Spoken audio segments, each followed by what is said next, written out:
Please like and subscribe संतोष प्रधान। जो रहते हैं उजालों में, जो रहते हैं अंधकार में, जो रहते हैं शब्दों में, जो रहते हैं निशब्द में, जो रहते हैं ब्रह्मांड के शून्यताओं में, जो रहते हैं पृथ्वी के परिपूर्णताओं में, वो रहते हैं बच्चों के किताबों में, वो रहते हैं साधु के रुद्राक्ष में।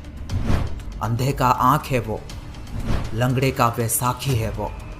जन्म मृत्यु जीवन यौवन सूर्य चंद्र ग्रह नक्षत्र, इस संसार के जीवन मृत्यु चक्र में सदा सर्वदा वो ही विद्यमान है जो हैं जगत के नाथ प्रभु श्री जगन्नाथ। दोस्तों, ओडिशा अपने जगन्नाथ मंदिर को लेकर पूरी दुनिया में प्रसिद्ध है। हर साल लाखों करोड़ों संख्या में श्रद्धालु यहाँ आते हैं। पर क्या आपको पता है पुरी में जगन्नाथ संस्कृति कैसे शुरू हुआ, उसके पीछे की कहानी क्या थी और क्या है ब्रह्म पदार्थ जो प्रभु जगन्नाथ को जीवित रखता है? जानने के लिए इस वीडियो को बिल्कुल अंत तक देखना। कहा जाता है कि मध्य भारत में इंद्रद्युम्न नाम के एक राजा रहते थे। उनके राजधानी का नाम था अवंती और वे भगवान विष्णु के बहुत बड़े भक्त थे और हमेशा भगवान विष्णु के दर्शन के लिए इच्छुक रहते थे। एक बार एक ऋषि घूमते हुए उनके महल में आ पहुंचे और कहने लगे, राजन, ओडिशा में भगवान विष्णु के भव्य रूप नीलमाधव को पूजा जाता है, लेकिन वो जगह ओडिशा के कौन से हिस्से में है ये आपको पता लगाना पड़ेगा। ये बात सुनते ही राजा इंद्रद्युम्न अत्यंत आनंदित हो उठे और तुरंत महल के मुख्य पुजारी के भाई विद्यापति को आदेश दिया कि वे ओडिशा जाकर नीलमाधव की खोज करें। राजा के आदेश अनुसार विद्यापति ओडिशा भ्रमण करने निकल पड़े। बड़े ही लंबी यात्रा के बाद जब विद्यापति ओडिशा पहुंचे तब उन्हें कुछ गुप्तचरों के माध्यम से पता चलता है कि सबरों के मुखिया विश्ववासु एक गुप्त गुफा के अंदर नीलमाधव की पूजा करते हैं। ये बात सुनते ही विद्यापति विश्ववासु के सामने विनती करने लगे कि वे उन्हें देव पूजा की स्थान दिखाएं, लेकिन कबीले के सरदार ने साफ साफ इनकार कर दिया। विद्यापति उसी गांव में कुछ दिन के लिए रहने लगे। कुछ ही दिनों में उन्हें विश्ववासु के बेटी ललिता से प्यार हो गया और दोनों ने शादी भी कर ली। शादी के कुछ दिन बाद विद्यापति ने अपने पत्नी को नीलमाधव की सिर्फ एक झलक दिखाने के लिए अपने पिता को मनाने के लिए कहा। अब बेटी की जिद को देखते हुए आखिर विश्ववासु भी मान गए, लेकिन एक शर्त पर कि विद्यापति के आंखों में पट्टी बांधकर लिया जाएगा। पर विद्यापति बड़े ही चालाकी से अपने साथ कुछ सरसों के दाने ले गए थे और गुप्त गुफा तक पहुंचने के रास्ते को याद रखने के लिए रास्ते में सरसों के दाने गिराते गए। गुप्त गुफा में पहुंचने के बाद जब विद्यापति ने आंखों से पट्टी निकालकर नीलमाधव की दिव्य छवि को देखा तब वे उन्हें देखते ही रह गए। गुप्त गुफा से लौटकर विद्यापति ने राजा को सब कुछ बताया और राजा ने भी अपने प्यारे भगवान के दर्शन के लिए तुरंत निकल पड़े। लेकिन जब राजा इंद्रद्युम्न विद्यापति के साथ गुप्त गुफा में पहुंचे तब उन्हें वहां कुछ नहीं दिखा। नीलमाधव अंतर्ध्यान हो चुके थे। राजा निराश होकर महल में लौट आए, पर उसी रात को उनके सपने में जैसे देवलोक से कुछ संदेश आया था कि वे पुरी जाएं और लकड़ी के एक दारू को बाहर निकाले जो पानी में तैर रहा होगा। राजा ने भी इस संदेश का पालन किया और उन्हें पुरी के समुद्र तट में सच में एक लकड़ी का तना तैरता हुआ दिखाई दिया। लेकिन राजा के सेवकों के लाख कोशिशों के बाद भी कोई भी उस लकड़ी के दारू को उठा नहीं पा रहा था। अंत में कबीले के सरदार विश्ववासु के सहायता से उस दारू को महल में लाया गया, परंतु उस लकड़ी के दारू में से कोई भी कारीगर नीलमाधव की छवि तराश नहीं पा रहे थे।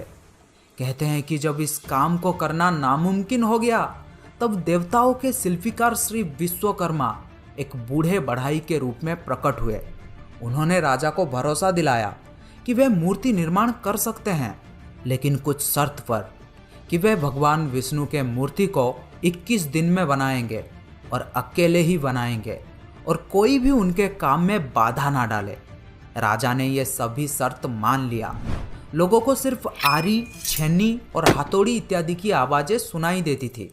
लेकिन 15 दिन बाद जब रानी को कोई भी शब्द सुनाई नहीं दिया तब वे घबरा गए। उन्होंने सोचा कि बूढ़ा कारीगर शायद भूख प्यास से मर गया होगा। इसीलिए रानी गुंडीचा ने दरवाजा खोलने के लिए राजा के सामने जिद किया।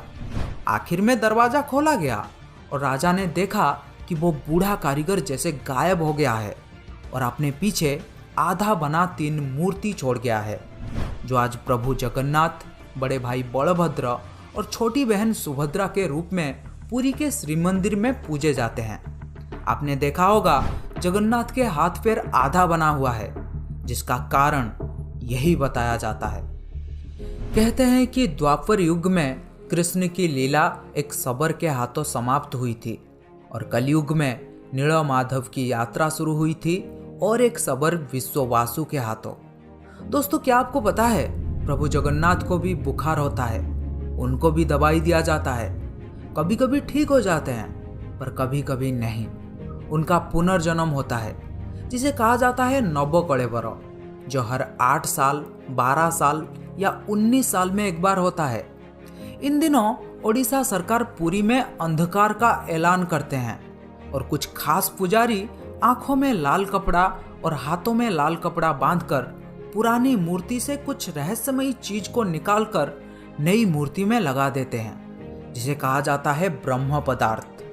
ब्रह्म जो जीवन का प्रमाण देता है। जैसे प्रत्येक मनुष्य के शरीर में आत्मा होते हैं, उसी प्रकार प्रभु जगन्नाथ के शरीर में रहता है ब्रह्म या परमात्मा। यही कारण है कि प्रभु जगन्नाथ दुनिया के एकमात्र जीवित ठाकुर हैं। वो जो भक्तों के पुकार सुनता है, समझता है और इच्छाओं को भी पूरा करता है। ब्रह्म को लेकर हमेशा सवाल उठते हैं। भक्त हो या संत, खोज करता हो या शोध करता, हर कोई ब्रह्म के सच्चाई जानना चाहते हैं। लेकिन आपको बता दूं, आज तक किसी को भी नहीं पता आखिर ये ब्रह्म है क्या। कुछ लोगों के अनुसार ये श्री कृष्ण या बुद्ध के अवशिष्टांश हैं और कुछ लोगों के अनुसार ये एक तांत्रिक शक्ति या फिर एक पौरालौकिक शक्ति है और कुछ लोगों के अनुसार ये एक पवित्र आभूषण या फिर एक दुर्लभ पदार्थ है। कहा जाता है कि जब श्री कृष्ण की मृत्यु हुई थी तब एक शबर ने ही उनका अंतिम संस्कार किया था। लेकिन उस वक्त श्री कृष्ण का दिल अथवा हृदय आग में जला नहीं था, जिस वजह से शबर ने उस हृदय को लकड़ी के गुच्छे में बांधकर समुद्र में प्रवाहित कर दिया था, जो फिर बहते बहते पुरी के समुद्र तट में पहुंचा और जहां से फिर राजा इंद्रद्युम्न प्रभु के मूर्ति निर्माण कर पाए थे। यह था प्रभु जगन्नाथ के मूर्ति निर्माण की कहानी। अगर आप ब्रह्म के बारे में और अधिक जानना चाहते हैं तो मुझे कमेंट बॉक्स में बता सकते हैं। और इस वीडियो का टारगेट है 10,000 लाइक। मुझे पता है आप लोग कर सकते हैं, तो जल्दी से लाइक कर दो और कुछ करो ना करो मुझे नहीं पता, लाइक करो जल्दी। Thank you.